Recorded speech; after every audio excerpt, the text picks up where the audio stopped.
Good morning.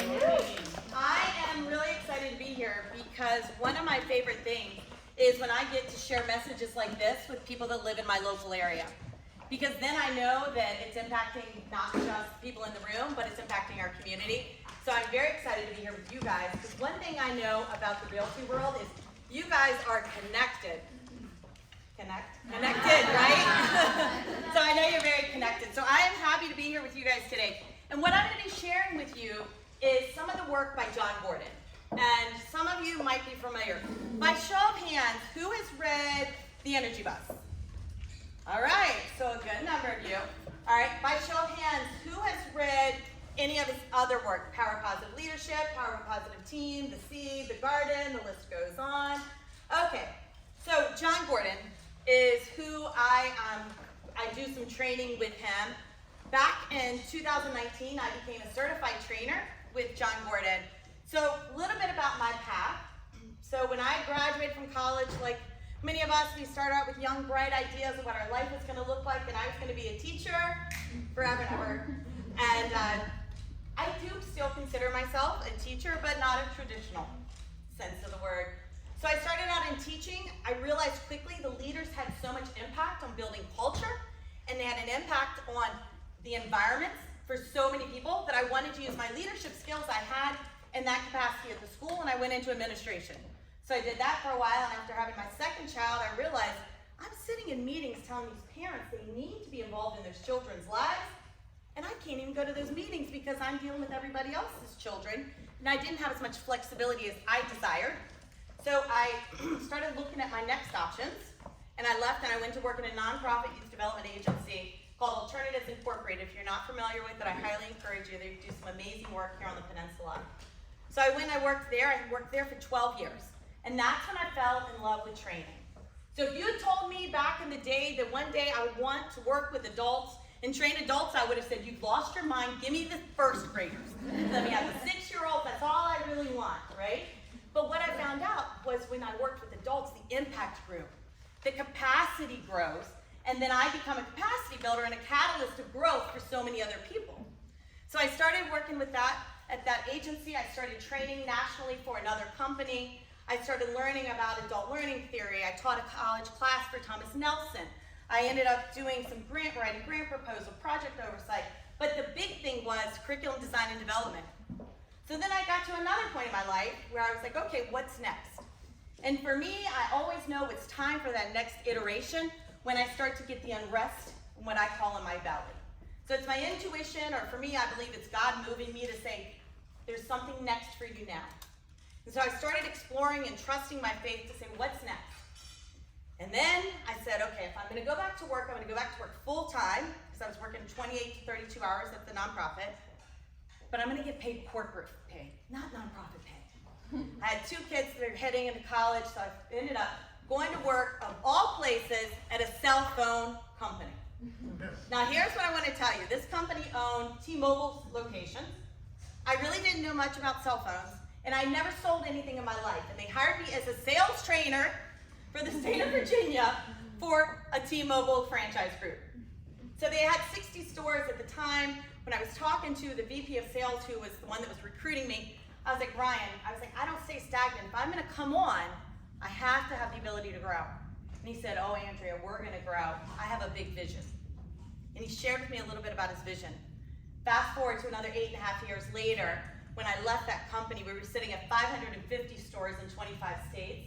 I had grown with the company. True to his word, he continued to have faith in me and give me more and more opportunities to use my leadership skills that I developed, where I was overseeing our learning and development strategy, our communication strategy, our events, and then a bunch of other HR kinds of things I didn't really like, but I was handed to do them, so I did them. But it was during that time when I worked at this group called Express Stories that I fell in love with and got introduced to John Gordon's work. So my roommate from college called me up and she said, hey, Andrea, John, her husband, went to college and played lacrosse at Cornell with a guy named John Gordon, and he's written this book, and everything about it is just you. I think you would love it. So I was like, okay. She's like, he has a newsletter that comes out every Monday, and he still does. You can sign up for it.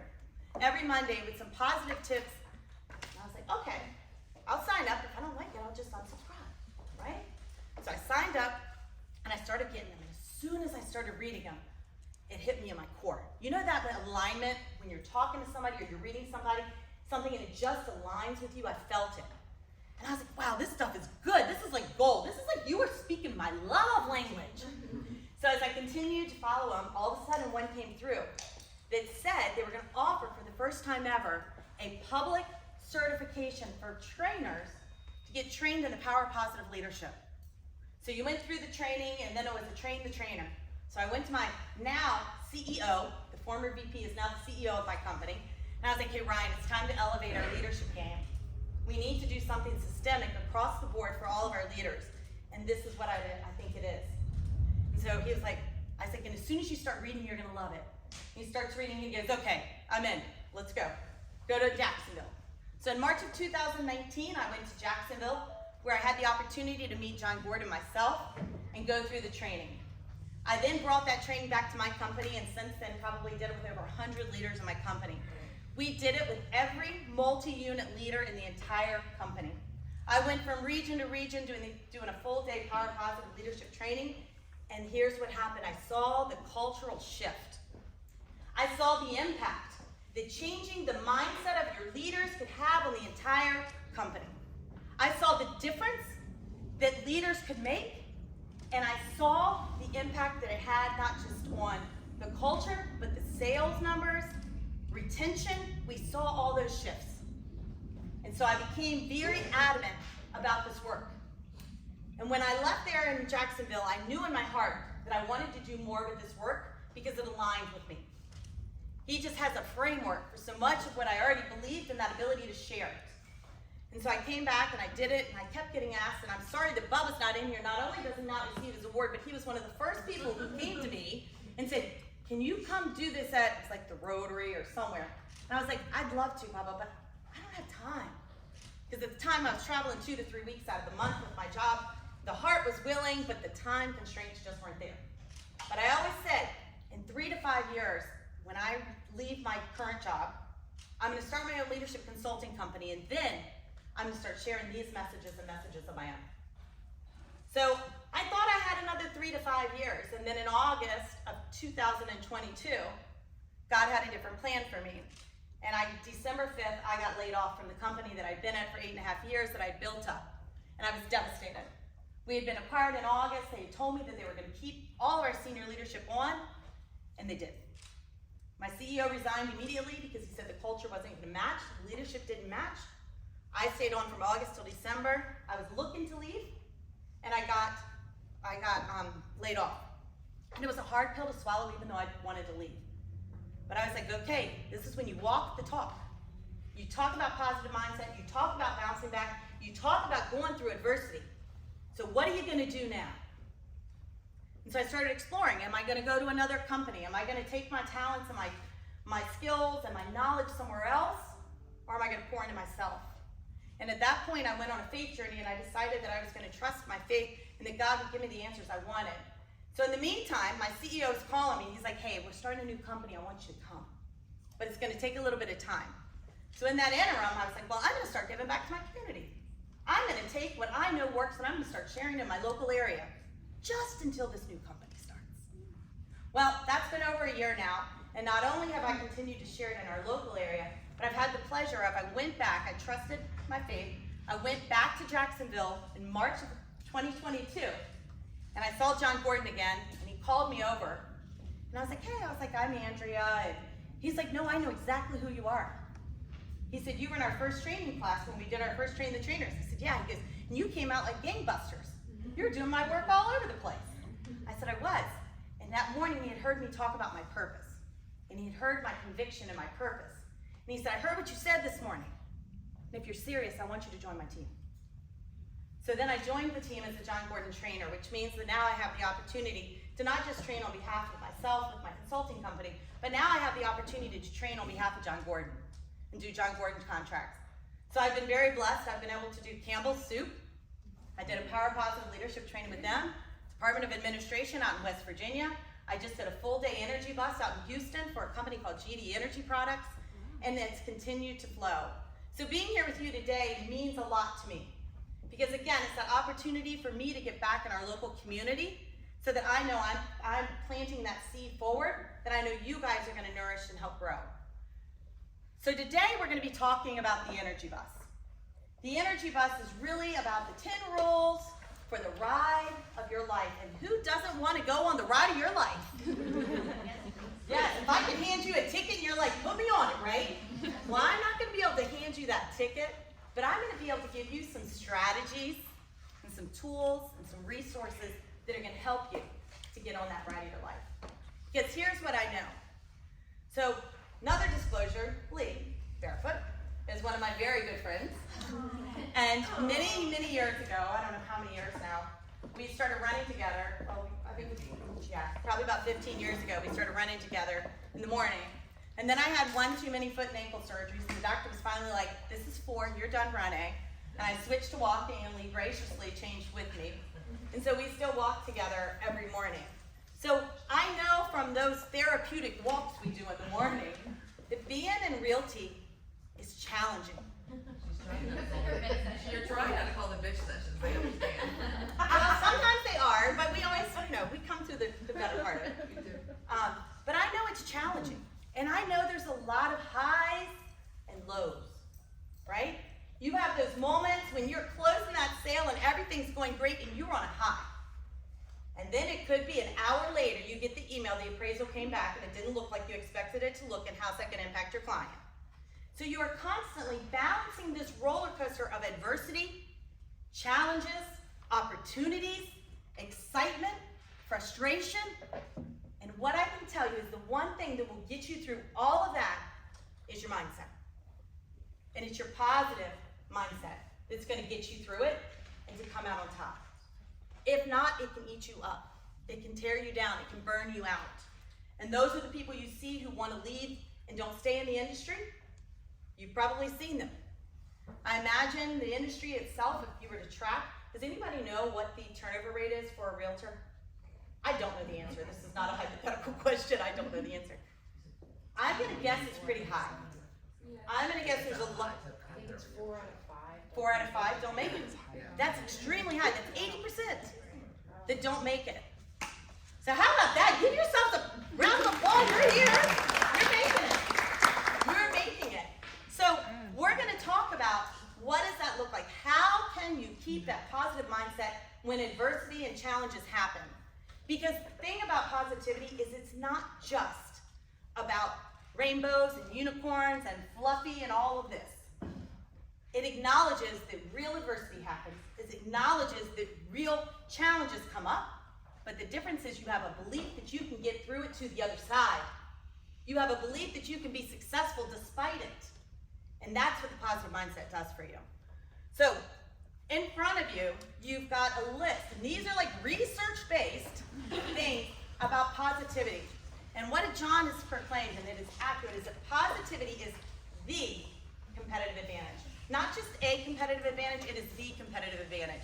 So take a look. Let me know, what are some things that jump off from you from the first page? They make better decisions. Positive people make better decisions. What else?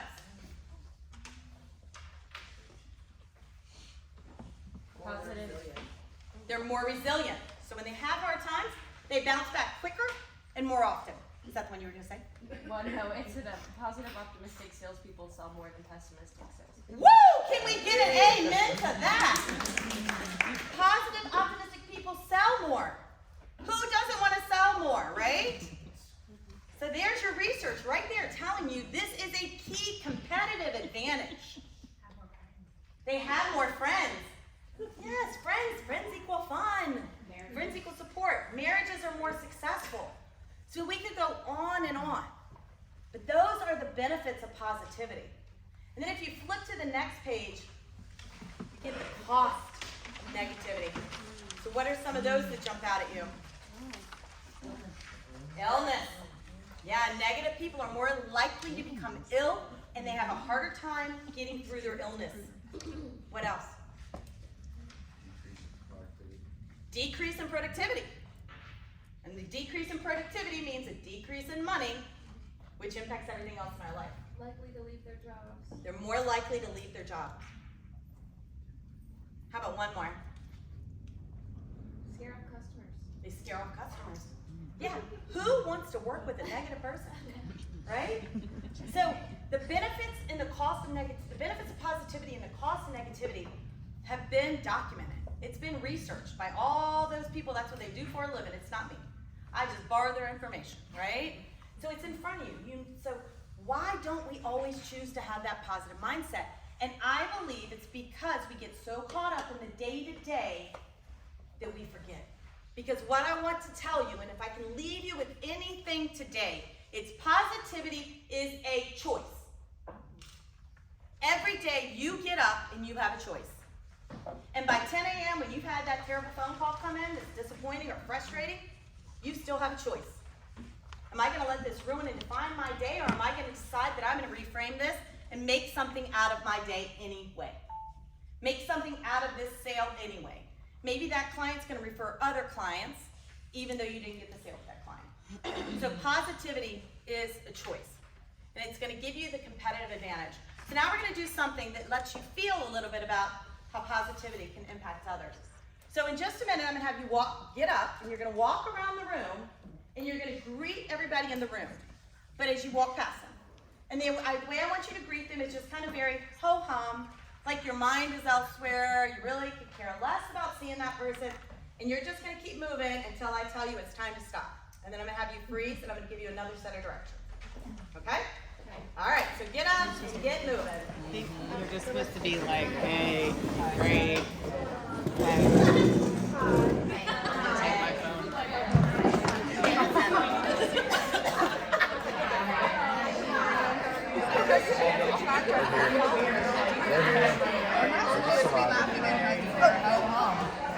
We're humming. Good morning.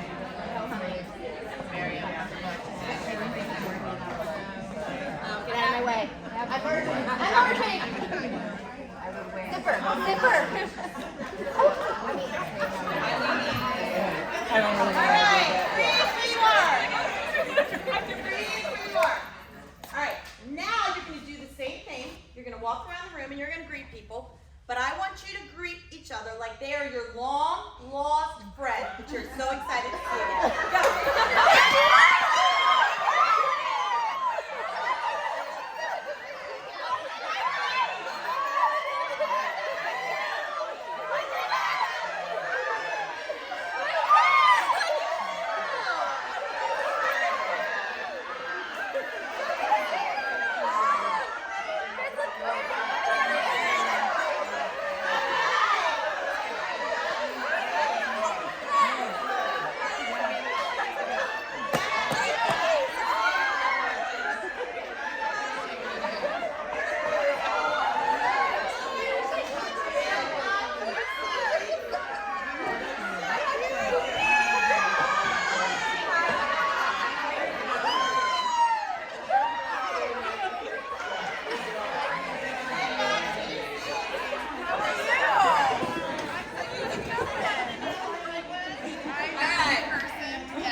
What did you notice the first time? Uncomfortable. It's uncomfortable. Hard. Wasn't real. Wasn't real. Less energy. It was easier to stop you guys. Yeah, as soon as I said stop, y'all were like, thank goodness, right? But how often do we go through our day like that? We pass somebody in the hall, we're like, oh, hey. Hey. Okay? But then we changed one thing. One thing. We changed the way you greeted each other. And what happened? A lot of squealing. What else? Energy went up. It was more fun. Yeah. You wanted to continue it. You didn't even want to stop. Somebody said they felt it. Yeah, in the energy in the room felt lighter and bigger. Like when everybody was sad, like it felt heavy. Yeah. So you felt it in your body. So there was a physical sense, there was the emotional sense, and then there was the piece that you wanted to be there, right? Nobody wanted it to end. So that's the power of positivity. Is that something small like that. You can tweak something that small, and it changes all the energy in the room. But it also changes the energy for you. How you felt about the day, how you felt about being there. So that's the power of positivity. Because being positive doesn't just make you better, it makes everybody around you better. So let's talk about how do you create and sustain that positive mindset. So throughout the next hour and a half, till 10 o'clock, I know I'm here till 10, I promise. 12. I will not keep you past that time either, because I am a big believer in you have other things to do with your day. So I will make sure you're out on time. But we're going to be going through the 10 rules for the ride of your life.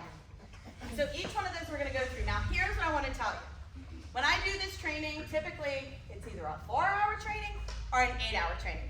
So you guys are getting like the sampler platter. You know, you go to the restaurant, you get the sampler platter because you want a little bite of everything. That's what you're going to get. But there's a couple that I'm going to drill down deeper. But either way, you're going to leave with some great strategies, tools, and resources available to you to carry you through 2024.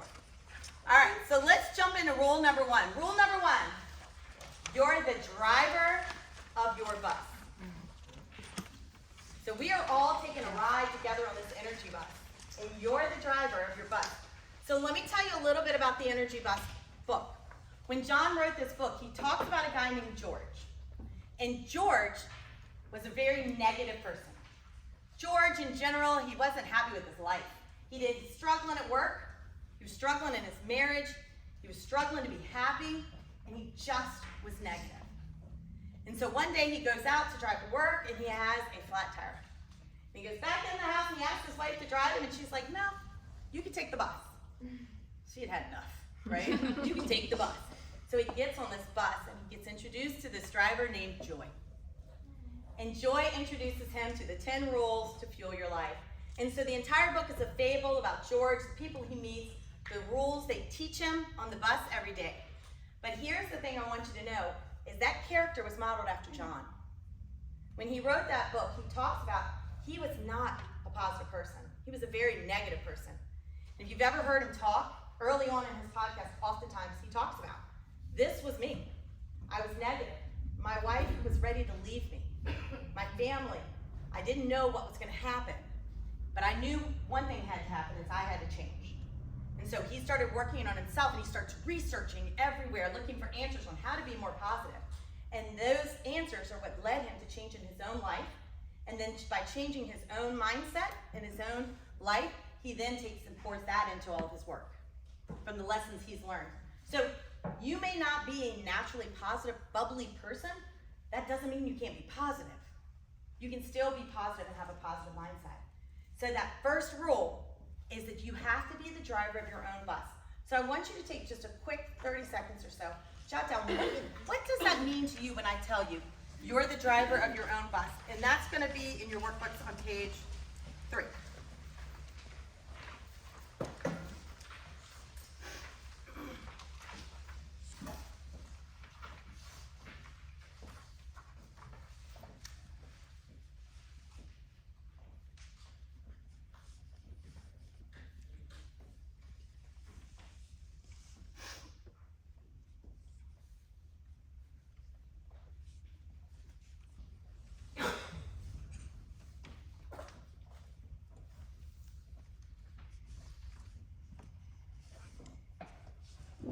All right, what are some things you wrote down?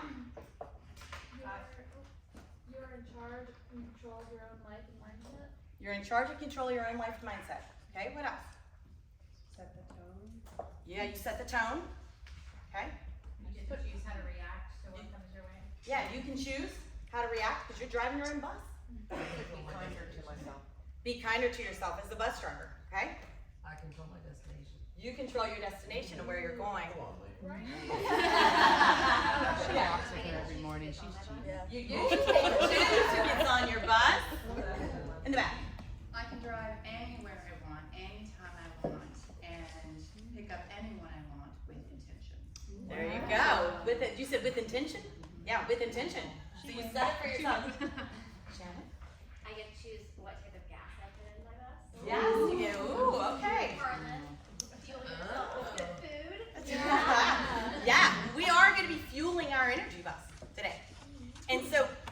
talk about it. You guys nailed it. We talk about it, John talks about it. You can only control a few things. You can control your attitude, your effort, your behavior, and your actions. Everything else is outside your control. Let's see if I put the slide up. Everything else is outside your control. You can't control the way other people feel. You can't control the adversity. You can't control other people's mistakes. You can't control other people's opinions. You can't control how your client feels about that transaction. You can't control their actions either. But you can control your attitude, your effort, your behavior, and your actions. That's what you can control.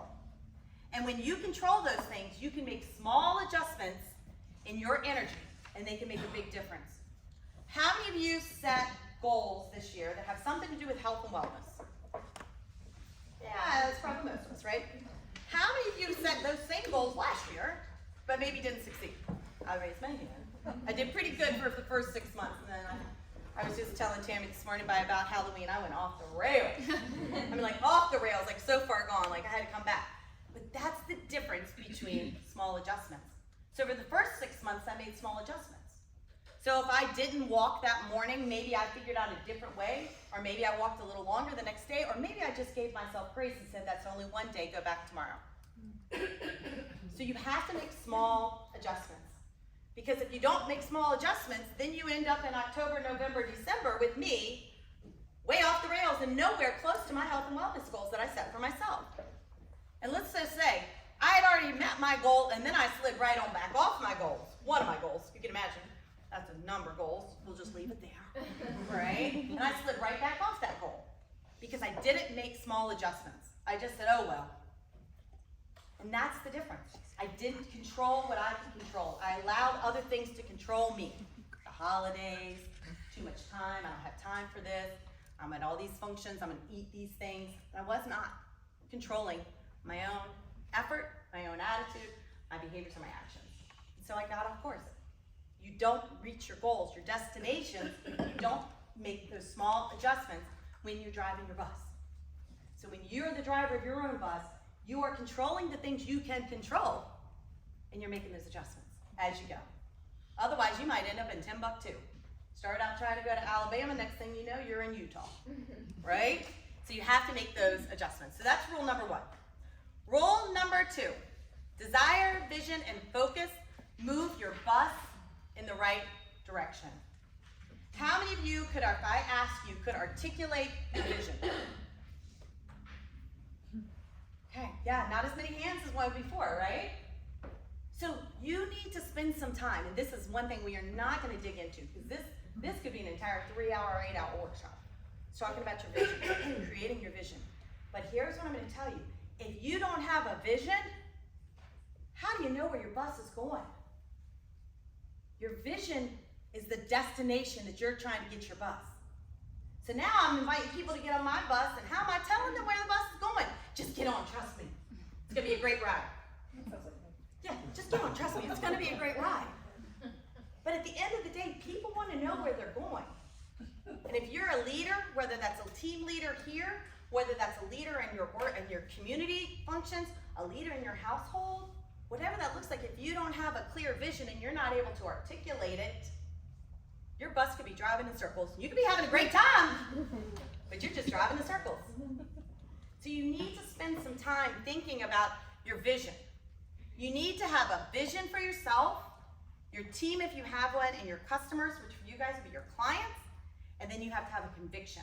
That's where that focus comes in, is that you're focused and you know where you want to get, and you have a plan in place to get there. So for me, I knew that I wanted to do this work, but I have for years had a personal vision for myself. And it's I'm an infectious dose of positivity that empowers and encourages others to be the best version of themselves. And I said that many years ago. So whatever work I've done all through my life, you can see the same golden thread about helping people to be the best version of themselves. So then when I started my company, I spent a lot of time thinking, what does that mean for me now? What's my vision for the company? So my vision for the company is that I work with leaders, teams, and organizations to help them be the best version of themselves by unlocking potential, empowering growth, and inspiring positivity. But because I have a vision, I can now say, do you want to get on my bus, Eric? Here's what I do. I unlock potential, I empower growth, and I inspire positivity. If you believe in those things, get on my bus with me. So now I know where I'm going, and I can invite people to go with me. So do you know where you're going? And if you don't, how do your clients know? How do they know if they want to work with you? Because if they know where you're headed, they're going to want to get on your bus. So you need to have a vision for where you're headed. So that brings us to rule number 3. Shannon brought it up. We got to fuel ourselves. So we're going to fuel ourselves, fuel your ride with positive energy. You have to fuel yourself so that you can fuel others. You can't give what you don't have. So you have to be able to pour into yourself so that you can pour into others.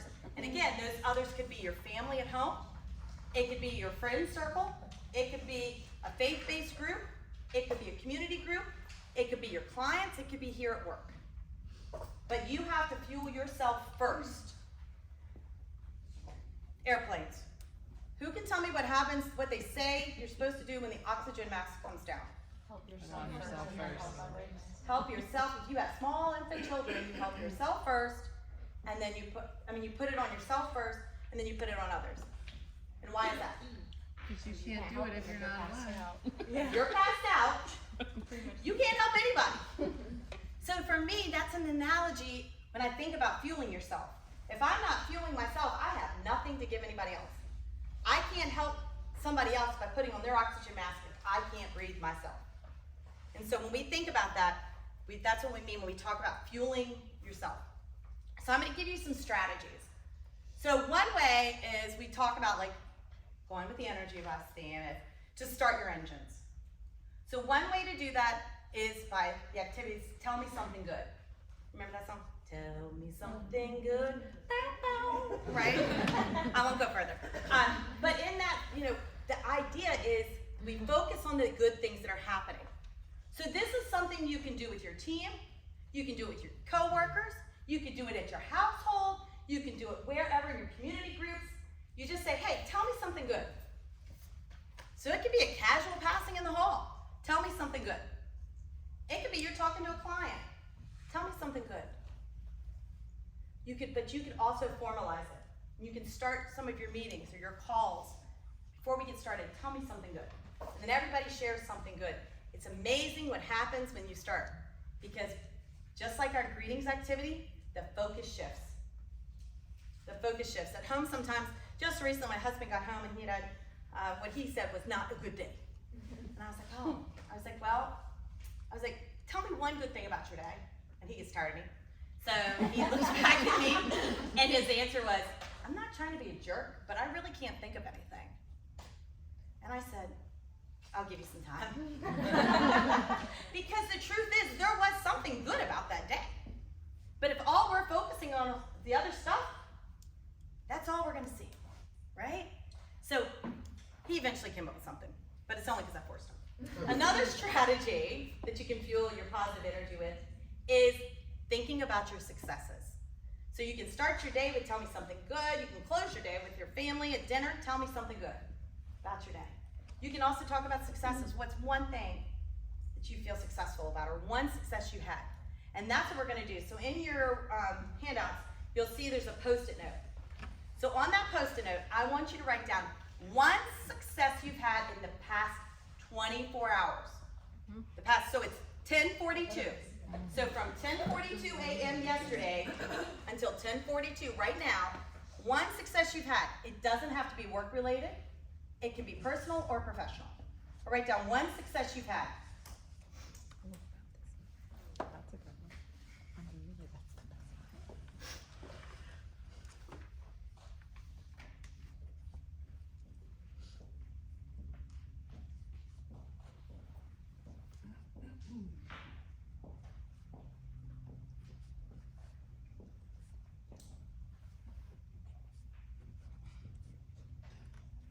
All right, once you have that success down, I want you to bring it up here, and you're going to put it on our success board. So just bring your sticky note, you can put it anywhere up here on the board. So come on once you have yours written. Come on up.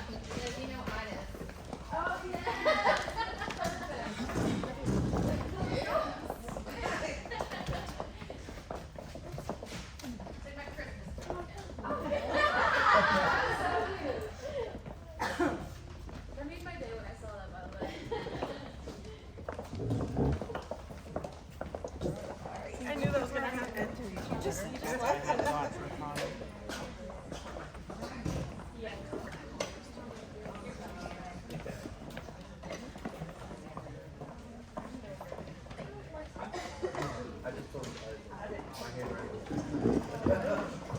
you gonna go out and get them? All right. So, if I take a glance, I'm not going to read all of them, but I'll read a couple of them. Fostering friendships. Got 2 work-ins with a busy week. I had great conversations. Took my Christmas trees down. Yes, that's a celebration, right? I got 2 referrals. Clean house and laundry. So again, they can be something really big to something really small, but doesn't that feel good when you write that down? So this is a strategy you could use by yourself.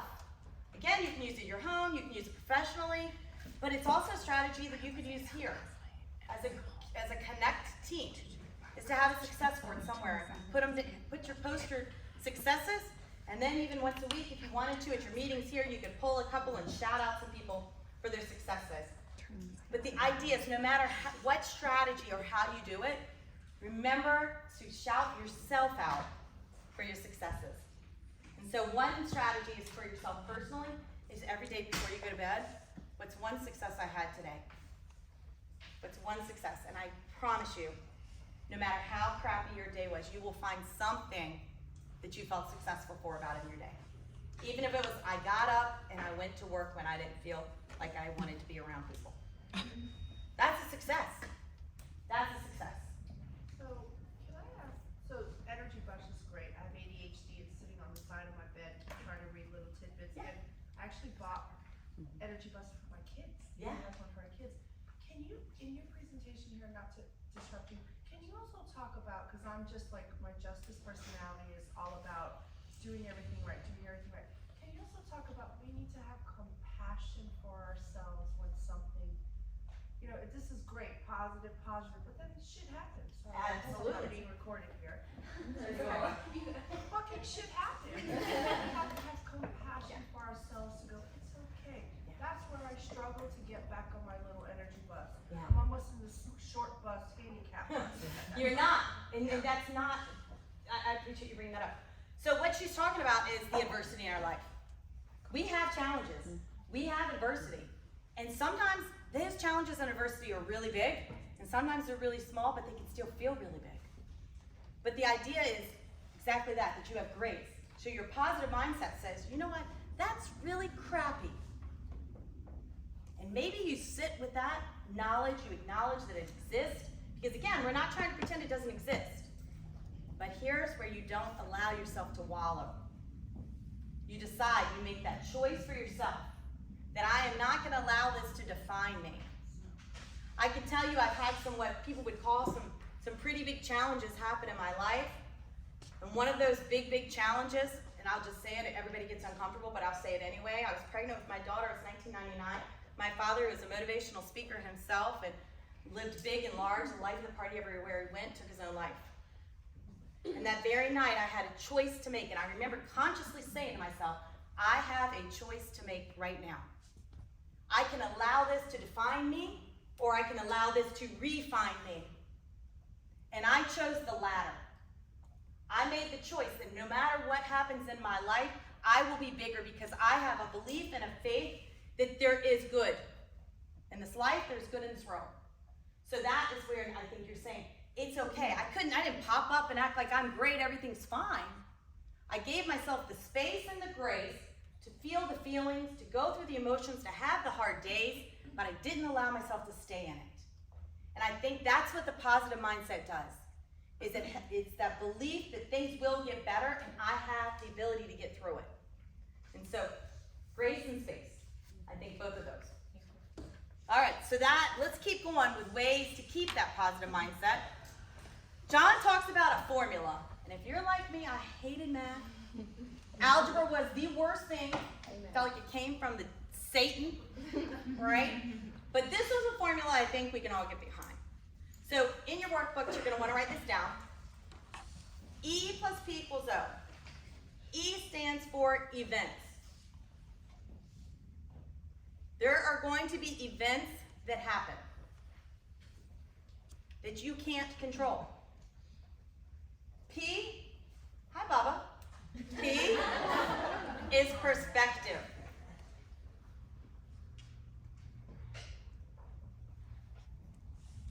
And then O is outcome. So there's an old fable that John shares sometimes about two dogs. And there was a guy and he went to the wise man and he said, you know, I feel like there's these two dogs inside of me that are always competing. One's on my right shoulder and he's always telling me that I did it wrong. He's telling me I'm not enough. He's telling me I'm not good enough. He tells me I'm not smart. He tells me all these things. And then it's like I have another dog on my left shoulder who tells me, you got this. You can do this. You're smart. You're going to do great things. He's like, but I feel like they're always competing. Who's going to win? And the wise man looked back at him and he said, the one you feed the most. And that's where perspective comes in. Because with perspective, it's how you see the world is the world you will see. For example, have you ever thought about buying a new car? And you decide, I'm like, those Genesis GV70s look really nice. And the minute I started thinking about how nice they looked, guess what happens? You start seeing them everywhere. I hadn't really seen them before. And there's this phenomena, right? Well, it's not really a phenomena. It's actually physiological, neurological. There's a part of your brain that tunes in.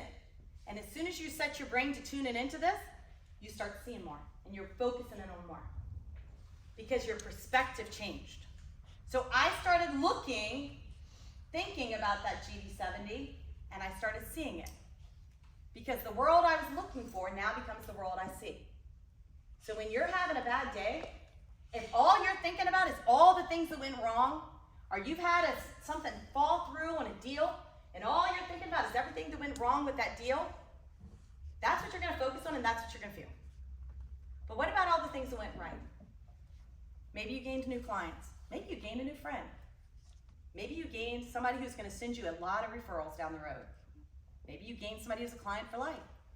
Maybe they have rental properties. Maybe they have a friend who wants to buy a really, really nice house, right? So what you focus on is what you're going to see. So you have to change your perspective and what you're looking for. And that's another strategy that's going to get you through to have a positive mindset. The third strategy I want to talk to you about is gratitude. Raise your hand if you have a gratitude practice. Yes, ma'am. Every night before I go to bed, I write down every single thing I can possibly think of that's good. And it just fills you. Yeah. And that's after I write down everything I think is terrible. Okay. After I wake up at 3 o'clock in the morning. But then it's just this, you go to sleep happy. Yeah. You go to sleep happy. Think about it. Who else has a gratitude practice they're willing to share? Yes.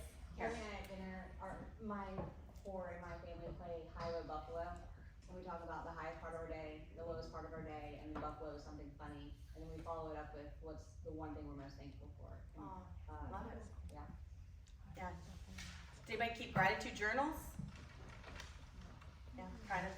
I have a journal. You have a journal. Part of it's gratitude, Carla? Yeah. Okay. Yep.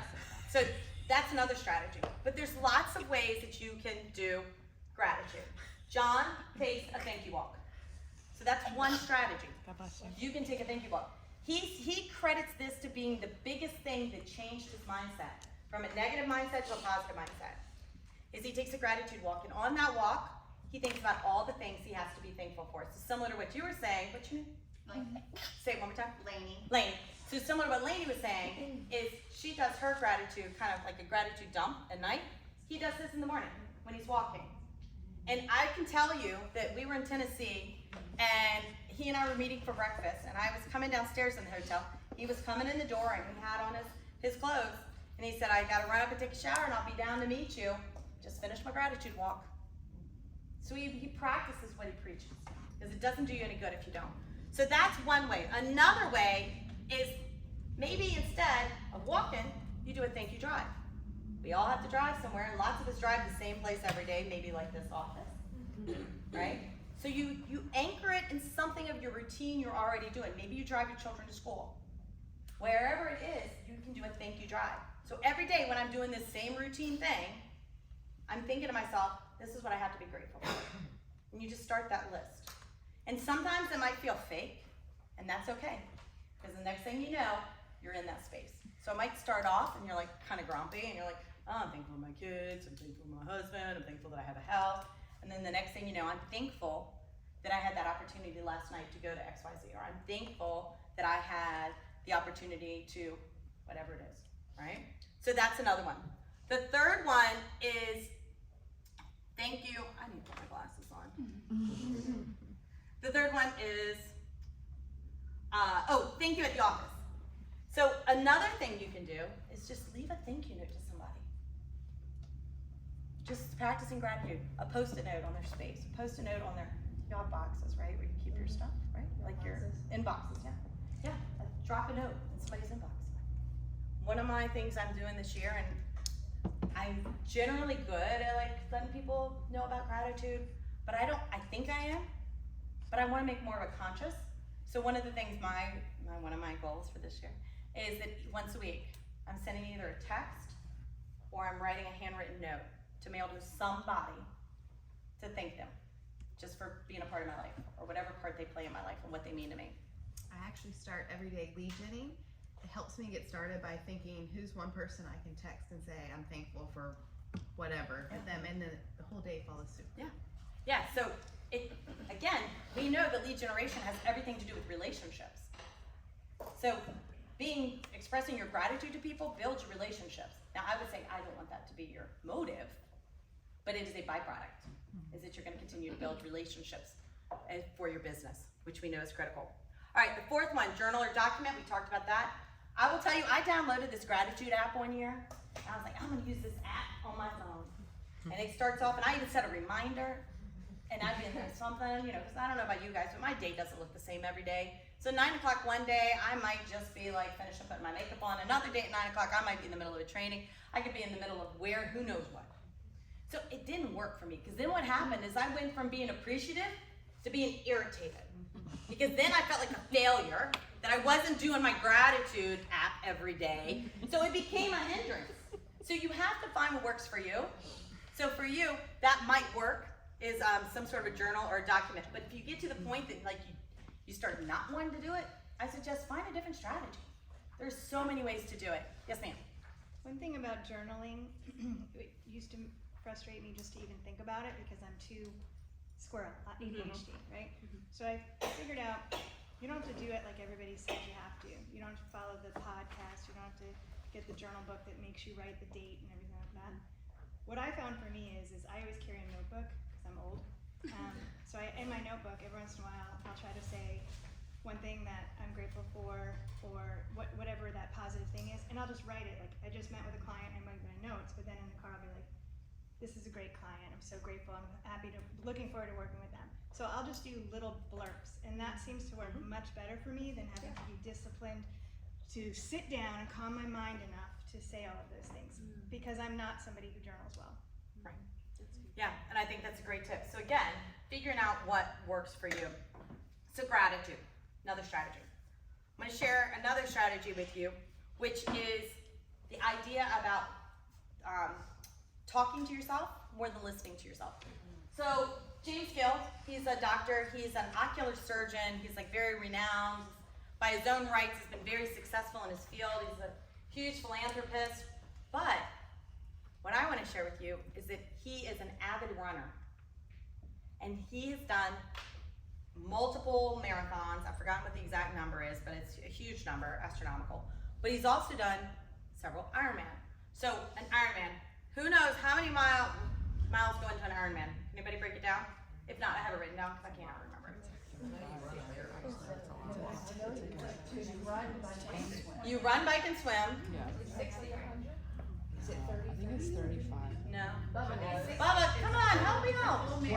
It's 26.2 mile run, Yes. 2 mile swim Yep. to start, and then I think 112 mile bike. Bingo. All right, Bubba. Thank you for the clutch. Yeah. Yeah. All right, so it's a 2.4 mile swim, 112 mile bike, 26.2 mile run. He's also done double Ironmans. So a double Ironman means you do an Ironman, and then within 24 hours later you do it again. Okay? And you ready for this? He holds the record because he's done the most. He's done 6. And his last one was at the age of like 58. So when I was, back in the day, I would have thought 58, wow, that's really old. But now I'm like, it's not really that old. But it is to be doing that level and that extreme level and intensity of work. So when he was interviewed, they asked him, they said, how do you do that? How do you gruel and grind through all of that? And he said, I talk to myself louder than I listen to myself. We all have that voice inside of us. And sometimes that voice is telling us, you're too old. You're not in good enough shape. You're never going to make it. You're not smart. And starts telling us all these negative things. And most often that voice is not the one that's going, you're the best ever. You've totally got this, right? That's the voice we have to conjure up, right? The other one just lives there. And so what he said is when he starts to feel, I'm too old, I'm too tired, then he starts reframing it. But I've been training for a long time. I am in shape for this. I've done it before, I can do it again. And then he himself talks about he'll also pull Bible verses that empower him while he's running. And so that's a strategy we can take from Dr. James Gill for ourselves, and we can talk to ourselves more than we listen to ourselves. After I got laid off, I immediately, when I started thinking about starting this business, one of the stories I tell myself is, I'm not good at math. And for me to run a business, you have to be doing all that math and all that stuff, keeping books and finances. And so I could have allowed that to be one of those things where it's like, I can't do this. Or maybe my story is sometimes was, I don't know how to run a business. I've never run a business before. But then I would say, no.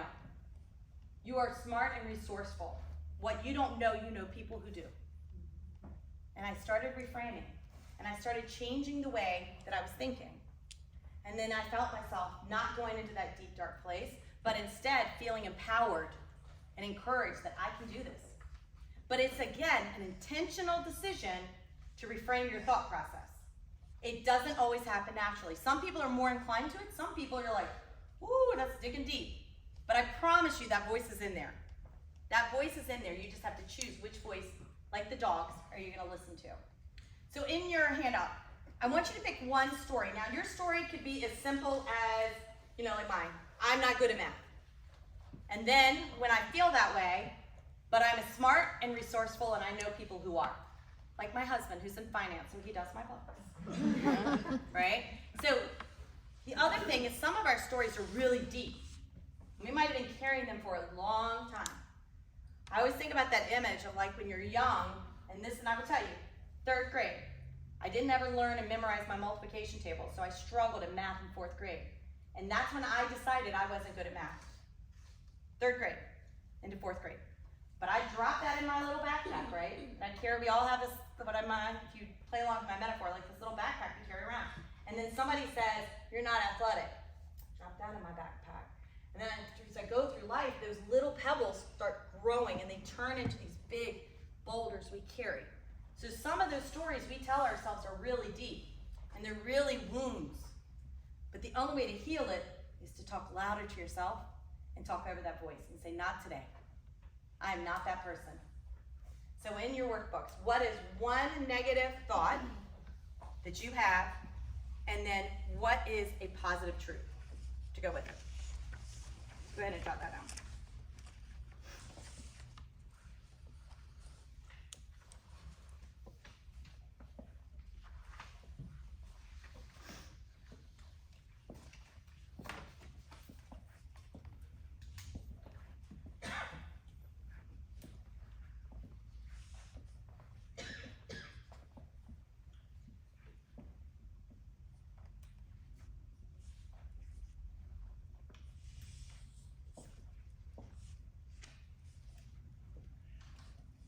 All right, if you didn't have a chance to finish, again, you've got your handouts, you can come back to it.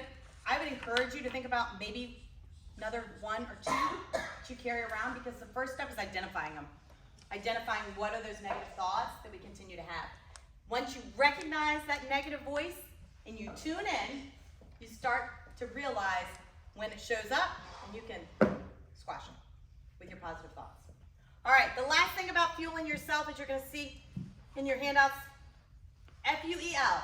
You want to fuel yourself and others. So you're gonna feed the positive, you're gonna uplift your mind, encourage others, and love it. Love what you're doing, love the life you're living, love the people you're interacting with. So in your handouts, workbooks, write down one thing you're gonna do to fuel yourself and others. So one thing you're committed to, right there.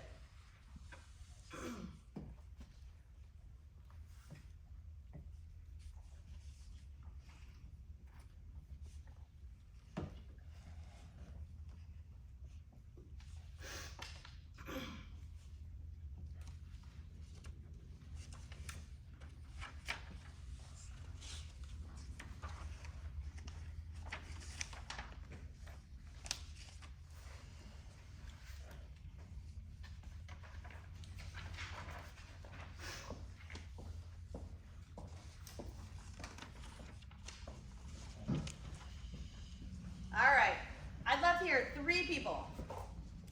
What you write down? Empower and uplift myself first so that I can then empower and uplift others. All right, love it. What's somebody else? 2 more people. Liv. When I think a positive thing about someone, I'll always tell them. So like just random thoughts. If I look at someone, I'm like, oh, the necklace is so cute, or they're so pretty, or you know, that person's really working hard. Like I'm envious of that. Yeah. Like I'll always say it. Yeah, I love it. We've all felt that where a stranger stops you to tell you something, you're like, whoa, Yeah. that feels good, right? That feels good, and it feels good when you give that too. How about one more?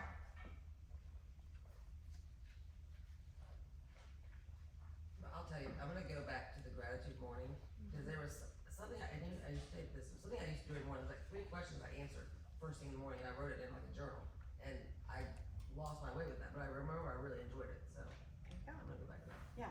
So again, we've talked about several strategies, but you've got to fuel your bus first for your bus to be able to move. So you have to fuel yourself because you are the driver of your bus. All right, rule number 4. Invite people on your bus and share your vision for the road ahead.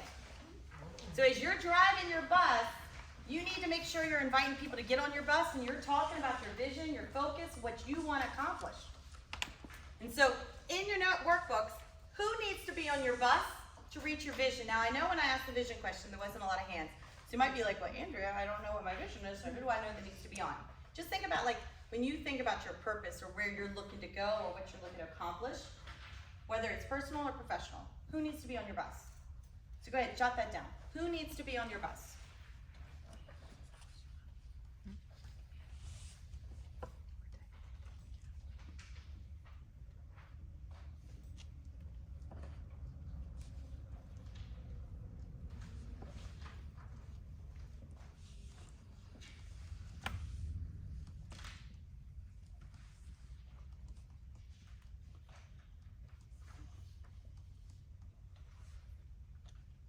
And you can be as generic as you want, or you can be very specific with names.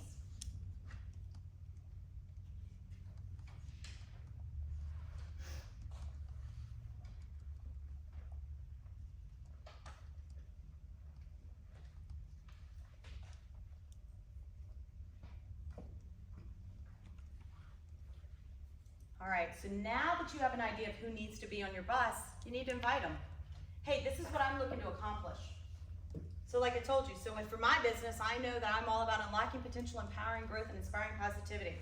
Do you want to be on my bus, Sydney? Do you want to be on my bus? Do you want to be on my bus? Right, now I can talk about this is where my bus is going. If you don't have passengers on your bus, that's a lonely bus. It's a lonely bus. But the people on your bus, again, need to know where they're going. So it's about inviting positive passengers onto your bus. Those are the people you want on your bus that want to go and want to share the ride with you and share that success with you. And they're the ones you should be inviting onto your bus. All right, now that we know who needs to be on our bus, there's gonna be some people that maybe don't need to be on our bus. So the next 2 rules, we're gonna talk about that. So rule number 5 is don't waste energy on those who don't get on your bus. If you ever had somebody, whether it was a client, a coworker, any part of your life where you feel like they're just not in sync with me, they do not want the same things I do, and they generally become very negative. They try to talk you out of it, they try to bring you down, right? So those people, don't waste energy on them. If they don't want to be on your bus, You know where your bus is going. Don't let them on. Don't waste energy trying to get them to get on the bus. Leave them behind. They can find their own bus. Or they can walk. They don't have to get on your bus. You own your bus. You're the driver of your bus. You decide who is on your bus. So you don't want to waste energy. So in your handouts, I want you to think about what percentage of your energy are you spending on energized supporters? So people who want to support you and they want what's best for you. The middle of the rotors, they may not be harming you, but they're probably not helping you. Or the detractors, the ones that are steering you off course, trying to get you to take detours, maybe trying to get you to go to their destination instead of your destination. What's your percentage? Go ahead and jot those down.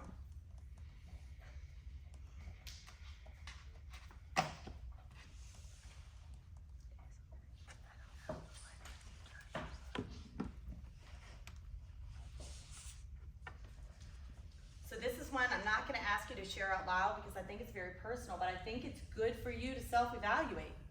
Am I wasting a lot of energy on people that don't want what's best for me? And if the answer is yes, if you're really high on there, you're spending a lot of time on those challengers or detractors, your gauge is telling you something. It's telling you you need to make a shift. Lainey. When I'm looking at that and being really honest with myself, I don't care about the middle of the rotors because that is anything, but it's my mental energy. That is the hardest thing. 'Cause, I mean, the detractors just get in my head. Yeah. I try and put the most energy around me with my friends. I'm very particular about that. The mental game of the challengers or detractors just annihilates me some days. Even if I have that around me, it's just that mental part. Right.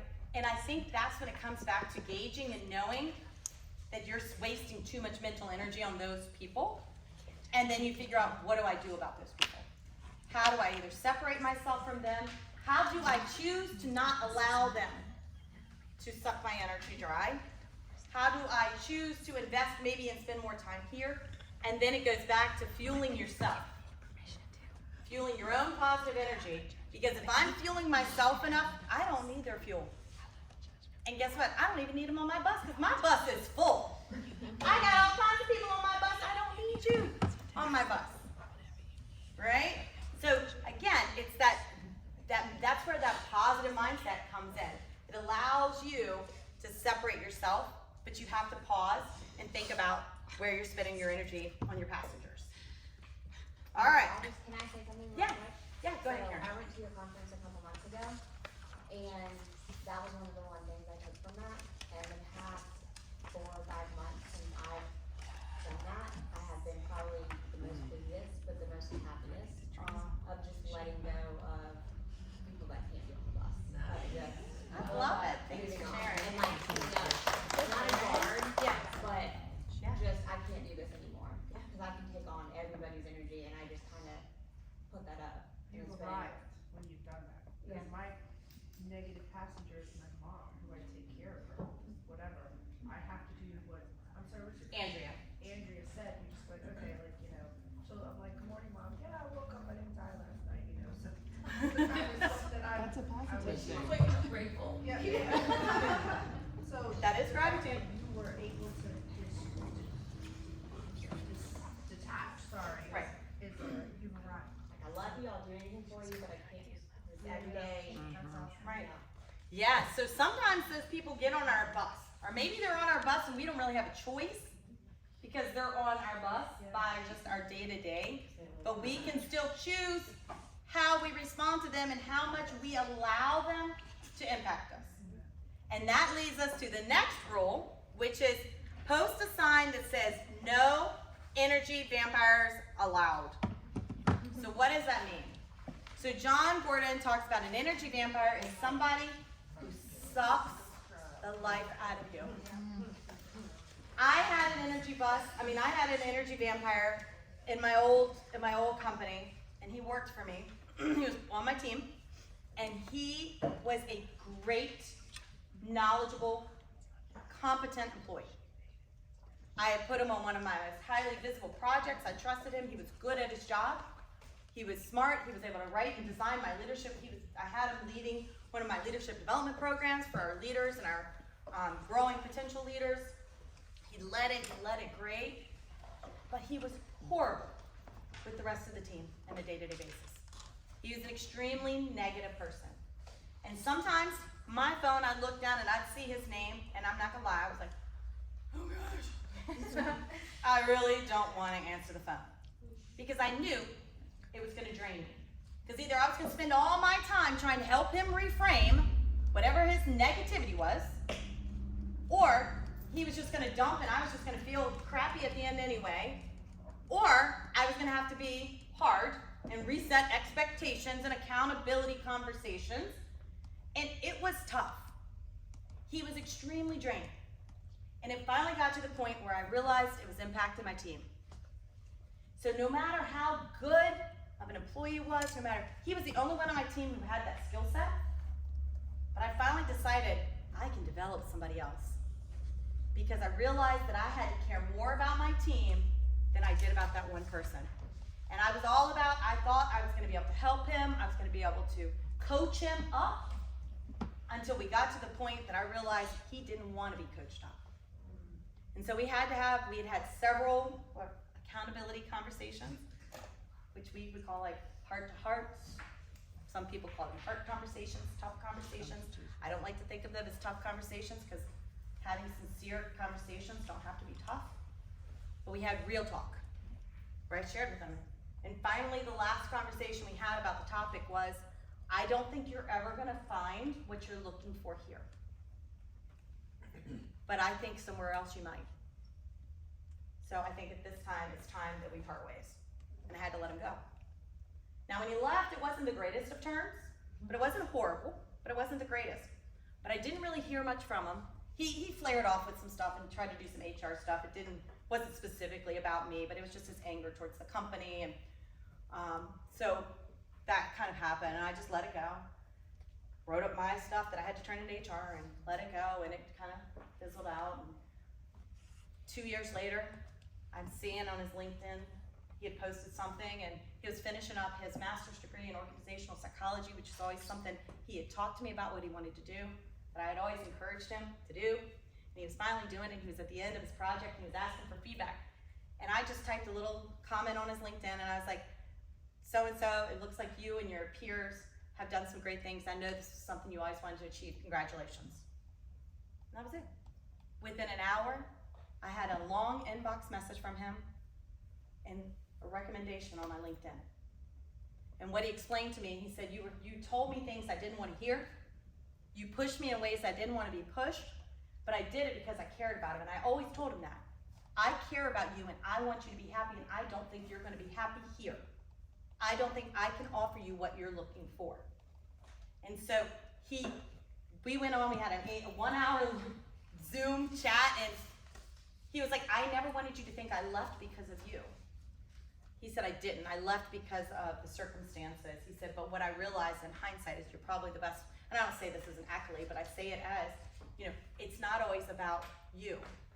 But he was an energy vampire, and I wanted to save him, and I couldn't. But I guarantee you he's probably better, and he's done a lot of it, and that's what he said, I've done so much growth. And a lot of it was from the conversations we had to have. But I, as a leader, had to make the decision that I wouldn't allow him, as a passenger on my bus, to be negative. And if he was gonna be negative, he couldn't stay on my bus. Wasn't he the one that you had said he realized he was the energy vampire? Oh yeah, it's the same one. That's the same one. So I was doing the Power of Positive Leadership, and we talked about energy vampires. And at one of the breaks, he called me over the side. He said, Andrea, come here. And I went over there, and I said, what's going on? And of course, I'm thinking, what's going on?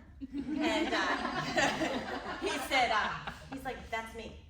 And we had already moved on to another lesson. So I was like, what do you mean that's you? He's like, that energy vampire, that's me. I'm that person. And now I've coached him on this so many times. And I just looked at him and I said, what makes you say that? Because I needed him to self-identify why he felt like he was that person. And once he told me, it did free up our conversations later to also talk about so-and-so, you are, remember, you're slipping back into that energy vampire mode. So yes, Kingsley, absolutely. He was also had self-identified that he was an energy vampire, but he couldn't get out of that cycle either. There was nothing I was gonna do, so I had to care about my team more than him. So we separated his employment, and then, like I said later, it was probably the best thing to happen to my team, but it was probably the best thing to happen to him too. Because sometimes people need to be let go in order to find what they're meant. Yeah, he needed to get off my bus, and he got his own bus. He's driving his own bus, and he's doing great. So, no energy vampires. You can post a sign that says no energy vampires. As a team collective right now, I highly encourage you, as a Connect team, to decide we're not going to allow energy vampires. At Connect, we talk about things. At Connect, we're not going to be that negative person. We're going to choose to be positive. And that doesn't mean things aren't going to be great. It doesn't mean we're going to always agree. It doesn't mean we always agree.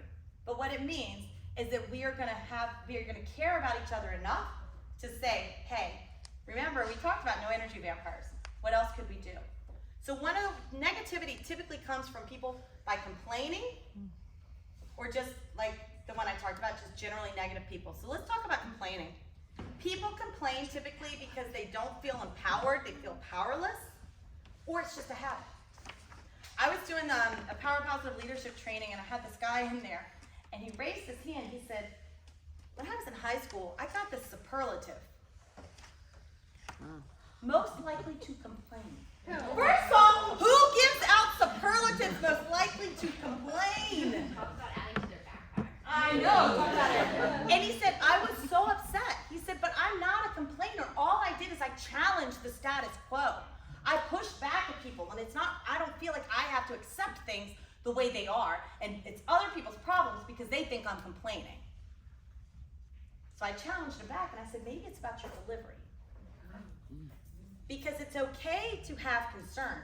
And I would encourage that a healthy culture talks about concerns. A healthy culture has disagreements, but it's the way in which you go about doing it. And it's about having those conversations, and then what John calls the no complaining rule is that you don't complain for the sake of complaining. You come with solutions. And so when we think about that, when we think about complaining, truth about complaining is when you complain, you feel better, but the other person feels sick, just like vomit, right? When you throw up, you feel better, but everybody around you who had to smell it is right? It's the same thing. When you complain, you're like, oh, I'm glad I got that off my chest, and then everybody else is like, oh my gosh. They just went on a 10-minute rant about all the things that are wrong. And do we really want to hang out with those people? No. But what if we change the culture to say, it's okay to complain, but come with a solution? And the word complaining to me doesn't even have to, I don't even care about that word because I think it has a negative connotation to begin with. But what I like to say is that in healthy cultures, we share opportunities for improvement. We share feedback. We share ideas of what's not working.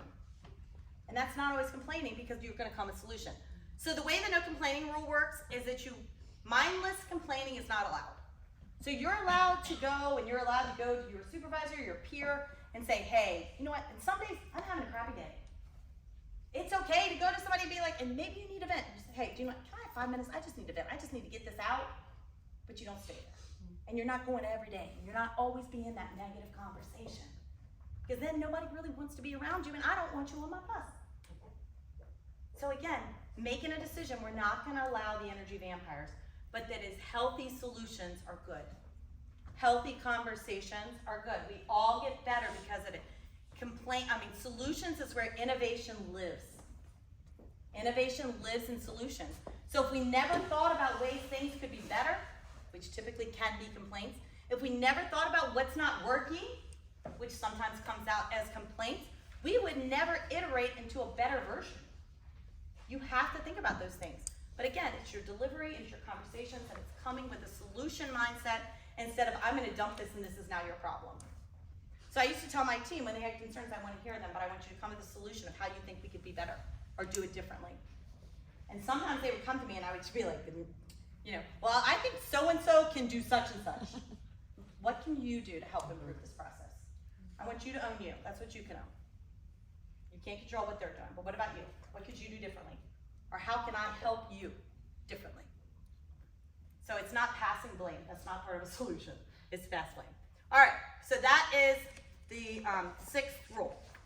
So moving along, the 7th rule is that enthusiasm attracts more passengers and energizes them for the ride. Have you ever been around somebody who just being in their presence, you feel yourself like your energy lifts up? Yes. Yeah, and what happens? You want to be around them more, right? Like that activity we did when we were all like, Yeah. hey, good to see you. Whenever you see, like, I see someone like that, or like someone's like an older lady's like, hey, baby, I'm like, I want to be around you. And why'd they have to be older? I know. No, it's true though. Energy is contagious. So you are just as likely to spread negativity as you are positivity. So you can be a healthy dose of positivity, or you can be an infectious germ that is destroying everything around you. But when you have that enthusiasm, people want to get on your bus. In realty, people want to work with people that they enjoy being with. They want to be around people that lift them up, that people that believe in the process. And you're sharing your enthusiasm, that come and are passionate. Those are the people that people choose to do business with, not just in realty, but across the board. They don't want to go and do business with the humpy grump over here, right? That's not who they're going to pick. They're going to pick the person.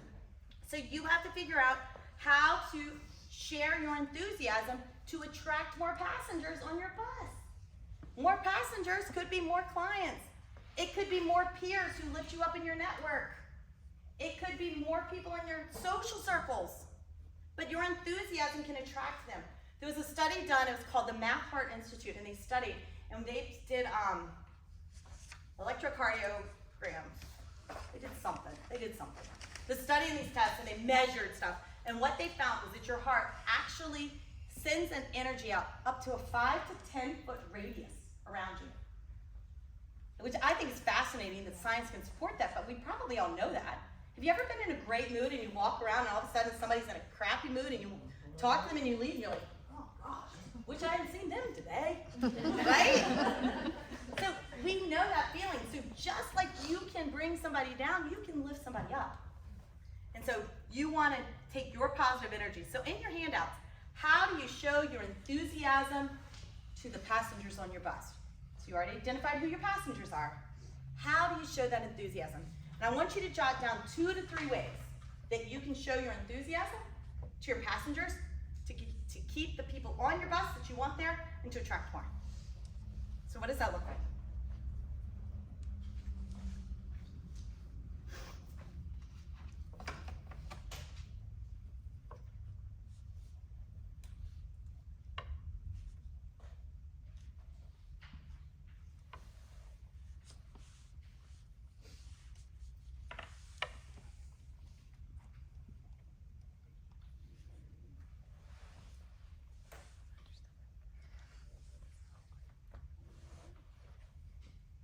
All right, does anybody want to share? I'd love to hear like 2 to 3. Your tone or your delivery. Yeah, your tone and delivery can make a big difference. Sharing your enthusiasm. Yes, ma'am. Being an active listener, not just waiting for your turn to talk, really being excited and hearing about what they're talking about. Yeah. And Showing an interest. What I hear you saying also is like showing an interest in whatever it is. But you show that by being that active listener and waiting your time to talk behaviorally. What were you going to say? I was going to say recognize their efforts. Recognize their efforts. What does that look like for you? Just like taking note of when they're trying to do something, not just the success of it all, but just the intentions. There you go. Yeah, I want to get on your bus. If you're going to recognize me, Carlin, what are you saying? Your face. Your face, yeah. Yeah, a smile. A smile is an easy way to show enthusiasm. A greeting. Hi, how are you doing? Well, I was gonna say, for me, a lot of it is like how when you are so excited to see somebody, which is why that activity was so hard earlier, because some of us in here have not seen each other for a while. So I see like Caroline and Ashley, I'm like, oh, I can't do that right now.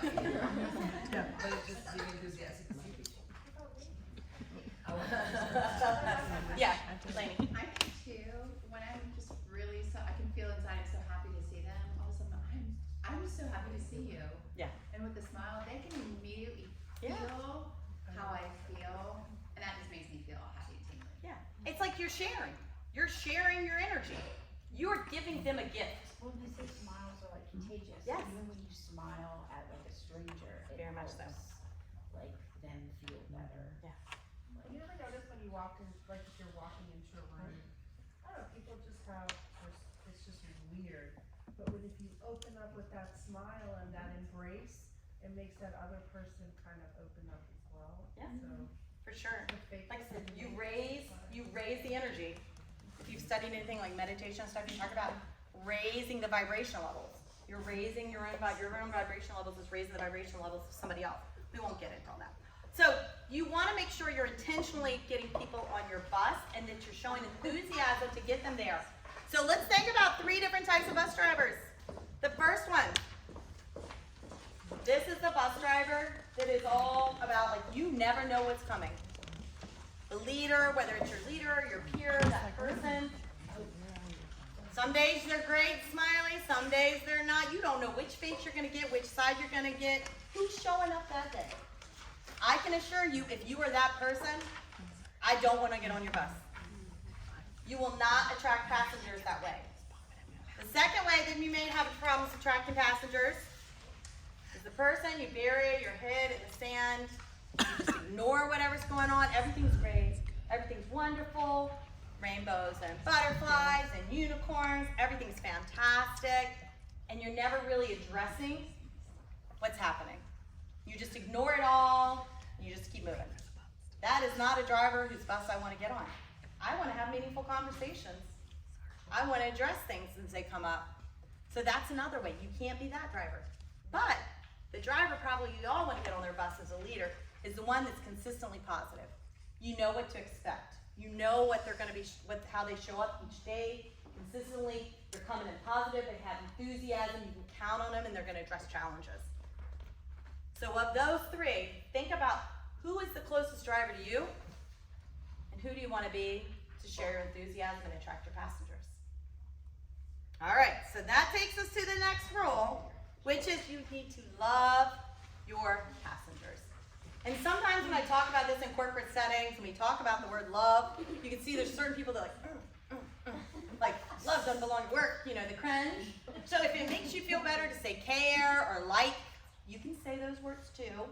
The point is about caring about your passengers, loving your passengers. So as the driver of your bus, you're going to love your passengers. A couple truths about loving your passengers is that if you're going to lead, you have to invest. So if they're getting on your bus, you have to be willing to invest in them. You have to be willing to invest in them. And then the other thing is they have to know that you care about them.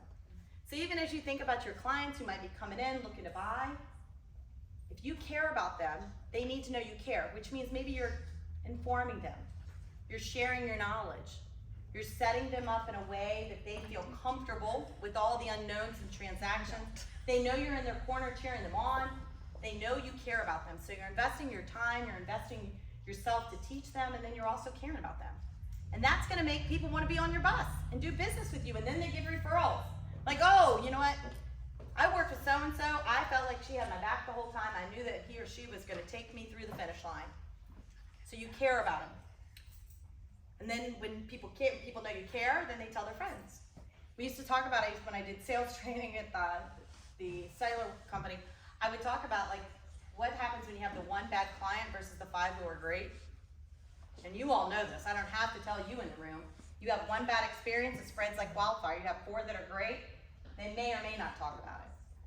But the point is you want to love your passengers so that they do talk about it and they invite more people to your bus. They're like, hey, I'm having the ride of my life over here when I bought my house over here and Kristen took good care of me. I want to get on her bus. You need to get on that bus too. Right? So that's what we're going to do next. So we're going to divide up into 5 groups. And the way we're going to do this is we're going to go around the room really quickly. Who remembers The Wizard of Oz? I hope most of you have seen The Wizard of Oz. Sometimes you'd be surprised. Okay, Wizard of Oz. Remember they were going through the forest and they were like, lions, tigers, and bears. Oh my. So that's what we're going to do. We're going to go around the room and we're going to say lions, tigers, bears, oh my. So the way this is going to work, the first person's going to say lions, second person's going to say tigers, third person's going to say bears, fourth, oh my. And then mine. Mine's 5. Oh. Okay, you ready? Oh my. Okay. Say O or mine. Oh. What's a lion? Oh. Mine. Lions. Tigers. Bears. Oh. Yeah, just don't forget what you are, because I won't remember. Lions. Tigers. Bears. Oh. Oh, y'all look at that. See? Oh my god. Lion, tiger, bear, mine. I did.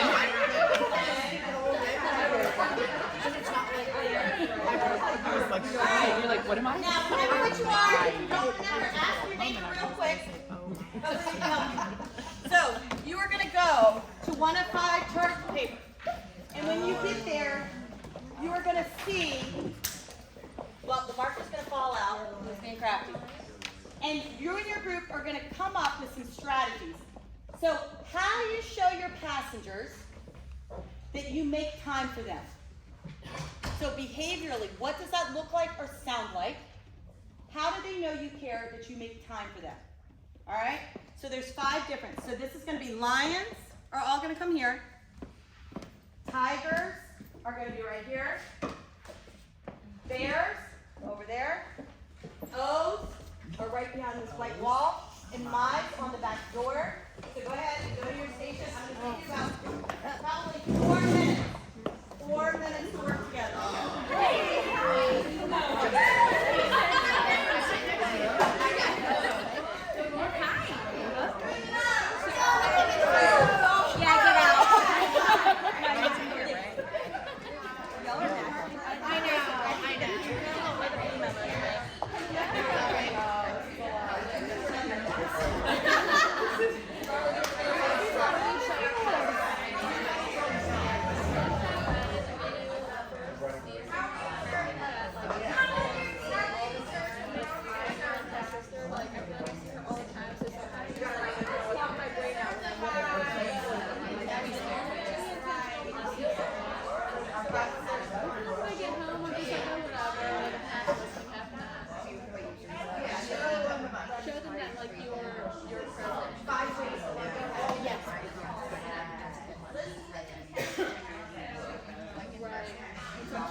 Yeah, get out.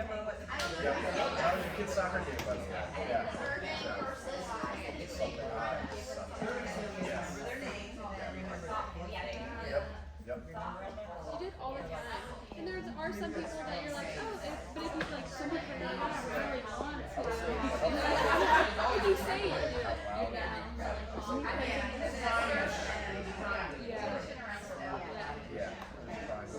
Serving your passengers by what? When you say, it's like sometimes I'm asking for something, and you're like, yeah, I'll send that over later, or something like that. It's like you're actually doing that.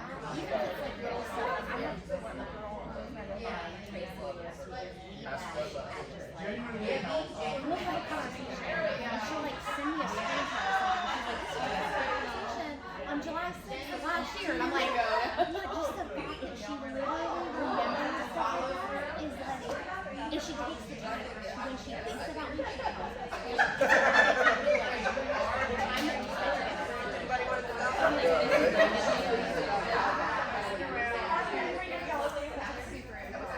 calls us.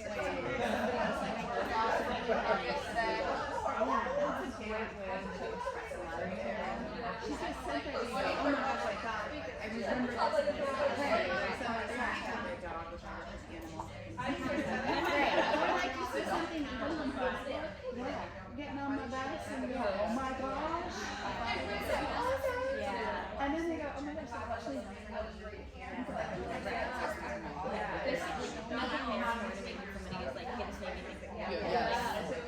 Alright, you got about 35 seconds to wrap up and talk about your teacher. So when people tell me about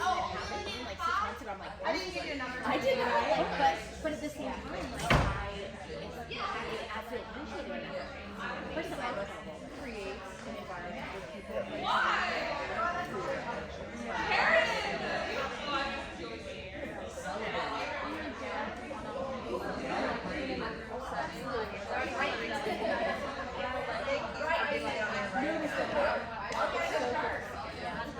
I can smell it now.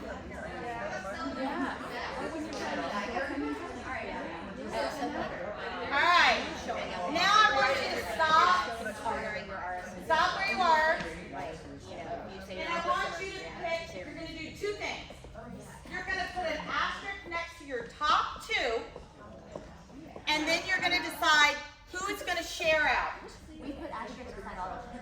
Okay, circle them, however, notate two. And then decide who's going to share out. And then everybody else is going to go back to their seat. Being present and honoring your RSVP. So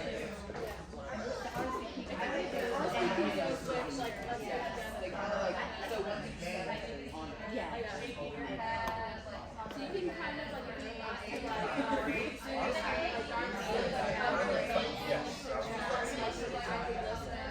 you can like put those together kind of. And then also do the RSVP and then like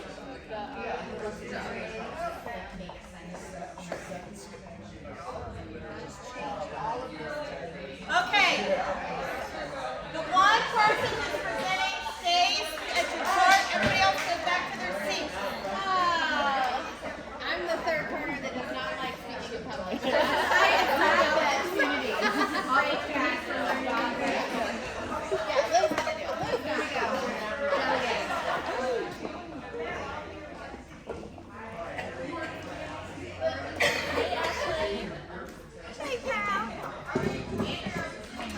So whoever's going to report out stays at their chart, and everybody else goes back to their seats. Whoever's going to report out stays there, and everybody else goes back to their seats.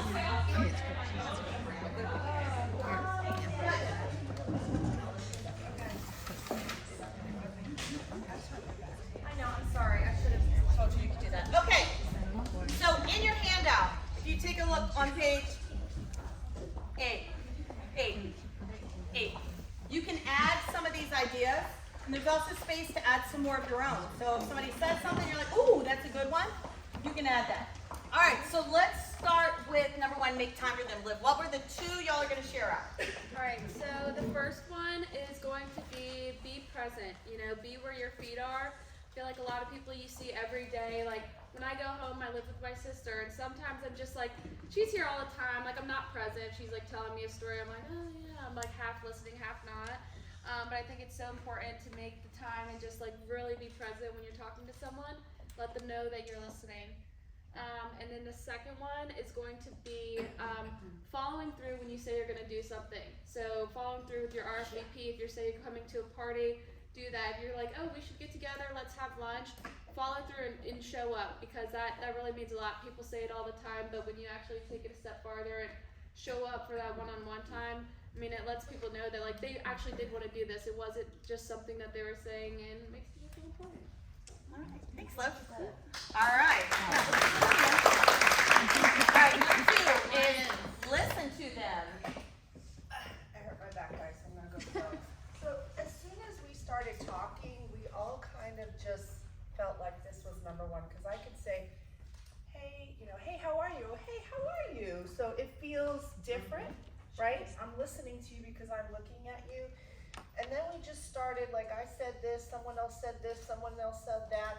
So, but all of these, if you put them together, just basically feels like we can cross it all out and say just being engaged in the moment. Because when you're engaged and I'm talking with you with my eyes, I'm also showing you that I care. Also showing you that I'm taking my valuable time to talk to you because I care, because I want to know, you know? So I think engaged is the big word here. All right, thank you. All right, number 3, recognize them. I think the first thing that we all really agreed on was just like the showing of the emotion and the excitement to see them. But another way that we have a lot of other ways, but another way to recognize them is to truly like understand their love language and how they like to be recognized, whether it's doing something kind for them or giving them words of affirmation, things like that. All right. Thank you, Lee. All right. Is that you, Bubba? Yeah, it's me. Right, so our idea was on the service side of things was to genuinely serve your passengers by offering them help, by being of service to them. And we would do that and then follow through by making sure we hold them accountable for their positive actions and then celebrating their success, creating an environment where we celebrate all of those positive actions that we've encouraged, held them accountable by, and then party for. Party on. All right, Karen.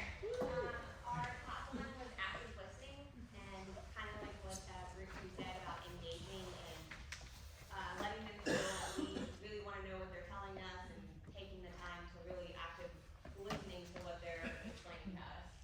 And then the second one was appreciation, just to show them how much we appreciate, because sometimes you forget all the work that they've done or all the energy and resources that they've put into it when you just see like a finished product or just something at the end. But appreciating everything that they've put into it was a big one for us. Great. Thank you, Karen. All right, and I'll leave these up, so if you want to at the end, once we're all finished, if you want to stroll around and see if there's any more that you jump out of these that you want to add to your list, you can certainly add to your list in your handout. But let's go on to rule number 9, drive with purpose. When we drive with purpose, we know where we're headed, but more importantly, we know why we're headed there. Why does it matter that I'm headed there? So you are driving with purpose. John talks about people don't get burnt out because of what they do. People get burnt out because of they forget why they do it. Have you ever felt that you just get into the grind and you're just doing, and you've forgotten the real reason you started it to begin with? That's when people get burnt out. That's when people want to leave. That's when people feel overwhelmed and frustrated and they want to quit. But when you can tune into your why and you know your purpose, it fuels you to keep going. And so that purpose will drive you. So if you don't know your why, give it some thought. What drives you every day to get up and do the things you do? Whether it's things at work, whether it's things at home, what is it that's driving you? And I can tell you right now that I know my purpose. And my purpose is to empower and encourage others to be the best version of themselves. When I started creating my company and I was looking at all of that, it aligned with my personal vision. It became my professional vision and my mission. But more importantly, I feel it in my core that that's what I was put on this earth to do. And everything I've done up until here has been the things that have prepared me to do what I'm doing now. And I know my purpose. That doesn't mean there's not days when, just like you guys, when where's the next client coming, that I might have those same thoughts and I start to doubt myself. But when I do, I remind myself, you have a purpose on this earth. And I know that purpose for me is to help others to be the best version of themselves, which is why when I started my business is called Andrea Sealey 2.0 Consulting, because it's always about being the best version. And so that vision and that purpose, for me, if I have somebody who's asking me to do work, if it doesn't align in there, I'm not doing it. Because I've identified my purpose and I've identified my vision. And so that fuels me on the days that maybe I don't feel it. But sometimes there might be warning signs that you're off your purpose. What might those look like? What does it feel like when you're not in alignment with your purpose? Or you've forgotten your why? Yes, ma'am. You're unhappy. Unhappy. Overwhelmed. You don't want to work. You don't want to get up. Don't want to get up. Snappy with others. Burnout. Snappy. Yes, ma'am. 2 days ago, I've had peace. And I realized, I've had the most energy I've had, and it's just been transformative. I didn't realize peace brought me energy. Oh, there you go. Because I'm always an energy person. Yeah. But lately, for the past couple months, I haven't been. But I actually just had peace. Good. You know? Yeah, and it feels, when you can feel that, then you can tune back in. All the other things are like the warning signs in your car, right? They're like the gauges. The warning lights come on, check the oil, right? We talked about checking your gauges. Maybe I'm spending too much time and energy on the detractors. Maybe there's a warning light, slow down. You're going too fast. Whatever that warning light is, we generally feel them as emotions. And we know we're out of alignment and we are not following our purpose. So we have to figure out when those warning signs happen, what do we do? So here's some ideas. You slow down. Sometimes we get so busy in the hustle that we're not living our purpose because we're just living day to day. In fact, sometimes we're not really even living, we're just going through the actions. But we've forgotten the life is meant to be lived and enjoyed. It's meant to be fun. June, July. What's that? It's called Realtors June, July. June, July, yeah. That's when the hustle starts, right? So in June, July, if you know that's your busy time and things can get really crazy really fast, how do you intentionally prepare your positive mindset to get through it? Without losing your mind, without losing why you do what you do, without forgetting to show your passengers you care. Because when you get busy, that's probably one of the first things to go. Everything turns transactional. When I would get really busy at work, I knew this. When one of my events was coming up, I knew this is what would happen to me, but I would prepare my team. I'd say for the next 2 weeks, you guys know that we've got Winter Circle coming up. The next 2 weeks, I'm gonna be nose down. So if you call me, you need anything, I'm there, but I probably will not be as chatty or as relational as I normally am. Please don't be offended and no, it's nothing to do with you. It's everything to do with me and that I'm in this transaction headspace. So I would let them know. So slow down. Sometimes you need to stop at a rest stop. You just need a break. You need to hit the pause button and take a break. Sometimes you need to reroute. Maybe the GPS came up and there's a warning sign that up ahead there's gonna be a breakdown, right? So you take a detour. Maybe you need to change the direction. Doesn't mean you change your destination. We are not changing our destination because we're on our bus and we have a vision and we're focused and we're gonna get there, but maybe we need to take a different route to get there. And then refuel the tank. We've talked about that. Refueling your own positive energy, refueling your tank, and keep moving forward. No matter what, keep your bus moving forward. Otherwise, you're gonna end up where you didn't wanna be. So you have to keep moving forward. And then the last rule is have fun and enjoy the ride. Sometimes life can get so busy, work can get so crazy, June, July, things are happening so fast that you forget to just have fun. And enjoy that ride and feel the joy and the positivity and all the good things that are happening in your life because you're so worried about getting to your daily destination that you've lost sight of the big picture. So in your handouts, what can you do to make sure that you are being joyful, staying joyful, and having fun? So jot down a couple things. What can you do to ensure you're staying joyful and having fun? Drink.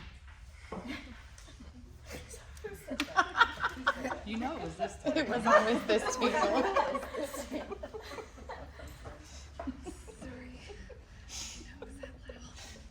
what it is.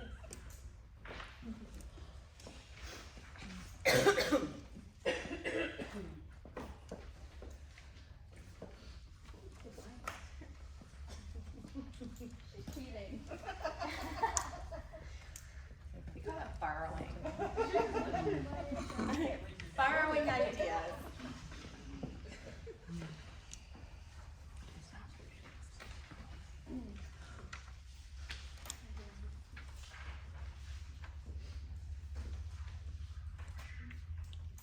All right. Again, I'd like to hear 2 to 3. What are some ways you can stay joyful and have fun on your bus ride? Laugh at yourself. Laugh at yourself. Amen. I think, I was thinking to myself when you were going over like the things to do, if you just take a second and look out the windshield, right? So when you get so busy and overwhelmed, you forget to realize God puts people in front of you for a reason, like, right? So slow down and like realize, why am I in front of this person? How about one more? I say take time to play. Yes. Like, and enjoy. Like, you can get, and especially even when you have like younger kids, like it's easy to not not give me 5 more minutes, but be like, okay, I have, like, let's play. And sometimes you have to prioritize having fun and playing. when things get really busy. Or sometimes you have to give yourself permission.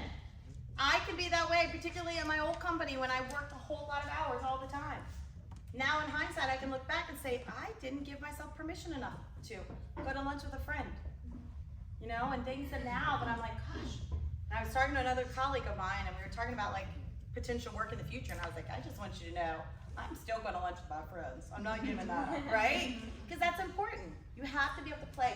And just so you know, play is where your imagination is.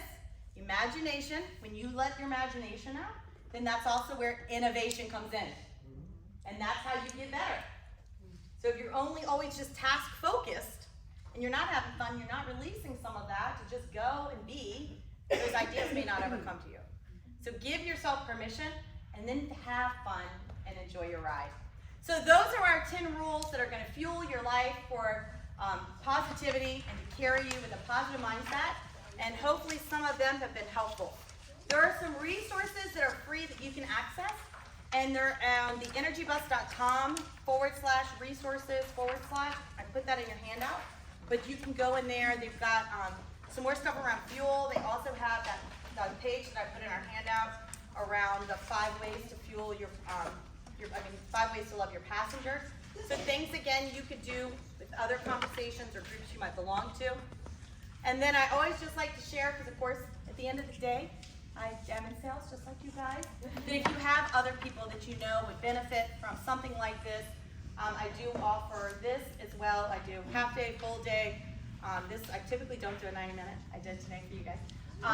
The offering, and then, so anything that if you have customers or clients you think might benefit, please feel free to share my information, as long as it has to do with unlocking potential, empowering growth, and inspiring positivity.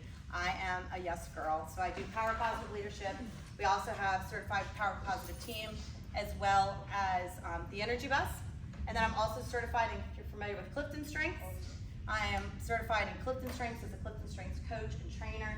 And then coming soon, I don't know if any of you have read Patrick Lencioni's The 6 Types of Working Genius. You have, Lainey?